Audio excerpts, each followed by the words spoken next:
Dunchbags, what's going on? It's Landon Remixes here, and it is time for my review of this new double EP from Dion Timmer called Very Extra. If you guys weren't already aware, I have a long history with Dion Timmer on this YouTube channel, dating all the way back to 2015 because Dion was a feature on a couple tracks off of Excision's sophomore album Codename X, which was the 5th album I ever reviewed. While neither of his features on that album stuck out to me all that much, I definitely couldn't deny his talent, as at the time he was one of the hottest and youngest up-and-comers in the dubstep scene, but it did take a while for me to recognize him as anything more than an Excision protégé. I think one of the main things that made me start to see Dion as his own entity was his move from Rotten to Monstercat in late 2016, and not only because he seemed to be finally graduating from the label that gave him his start, but because he kind of started to develop a signature sound around the same time. A style that he would come to refer to as neon, which essentially blends modern EDM with elements of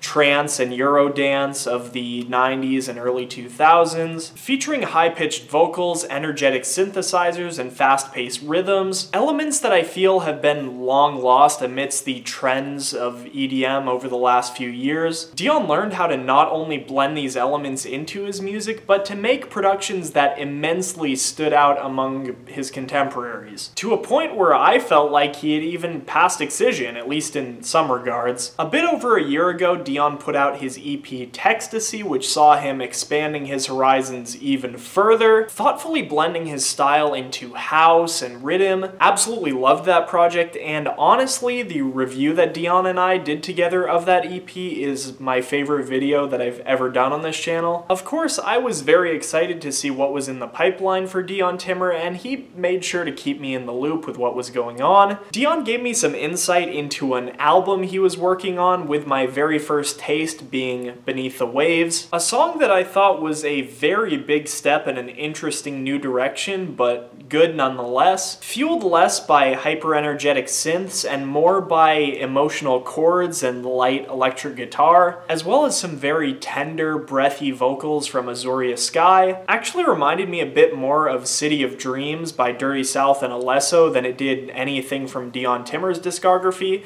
maybe with a little bit of Look to the Dawn by Yo Mace mixed in. His releases on Monstercat in the following months, especially The Right Type, definitely reflected that softer Dion Timmer side that we hadn't really seen before. A bit lighter, a bit poppier than usual, but still taking risks as Dion Timmer tends to do. To my surprise, the album, entitled Very Extra, ended up not actually releasing on Monstercat, but instead being a self-release, and instead of being an album, being a double EP. At first, I was a bit confused at his decision to market the project like this, but respected his decision to hold off on putting out a debut album nonetheless. Ultimately, I do think the classification of this project as a double EP is still kind of odd. This isn't quite like an Igloo Ghost situation where there are two distinct projects just being dropped at the same time with two distinct artworks. Very Extra is more like a singular project that's divided into two sides, kind of like Yo Mace's Soldier album. The first 5 tracks being Cyan, which represents Dion Timmer's newer, more melodic, light, and poppy sound, and the latter 5 being Violet, which represents the more mechanical, heavy, and aggressive side of Dion Timmer, with, of course, some elements crossing over from time to time. This is also the first Dion Timmer project we've gotten that gives us a taste of a concept, with Dion kind of exploring a dystopian, futuristic society, with a story that seems to envelop this corporate versus the people kind of ideal, with playable dynamic sounds capturing the essence of the people, and Dreaming Out Loud kind of displaying the abuse of the executives. And though this art kind of gives us a narrative backbone we've never really seen in Dion Timmer's music before, the story isn't really the main thing that I'm interested in this project. For the most part, the music speaks for itself all on its own. I'm going to cut straight to the chase. I think this is some of Dion's best work, period. It's very exploratory, but also grounded with a lot of familiarity, featuring guests we've come to know know and love through Dion Timmer's past releases, and slightly offshooting Sonic Highways we've seen him go down before. Distinctly Dion Timmer, but also very fresh and inventive, and this isn't exclusive to one side or the other, it's actually quite common on both halves. I guess the best way I can explain it is just to go through it track by track. Playable Dynamic Sounds does a great job setting up the first half of the project with a greater focus on emotion, melodies, a little bit more organic instrumentation, leading us into Best of Me featuring the Arcturians, which surprisingly takes a bit more of a synthwavy approach than we've ever seen from Dion Timmer before. It actually reminds me a lot of Let You Go by Savoy, except maybe with a bit less of a memorable melody and a little bit better vocals, but it carries that same kind of big epic synthwave style. Also great to see the Arcturians back with Dion again, and with a feature that I actually like quite a bit more than their feature on Cyan. Some of you might be surprised to know that the following track, Calling Me, is probably my favorite from the entire project. Part of the reason behind that is because I saw a clip of Keizo playing this song in a mashup with In the Pit by Lil Jon and Skellism. I wanted to know what the ID was for so long. A lot of people were saying it was DMVU, but it didn't sound quite right to me, and I was so excited when I found out it was Dion Timmer. Now, the song is a little bit of a weird cut for the Cyan half of this project. I honestly think it could have fit on either side just fine. It takes this kind of minimal RIDDIM approach that you wouldn't really expect to see on this side of the project, but it is very melodic, even emotional, and very textured like the other songs in this half of the project. And in my book, there's a lot of things to love about the song, from those power chords into the beginning, to the drop, which is driven by this sluggish yet intoxicating lead.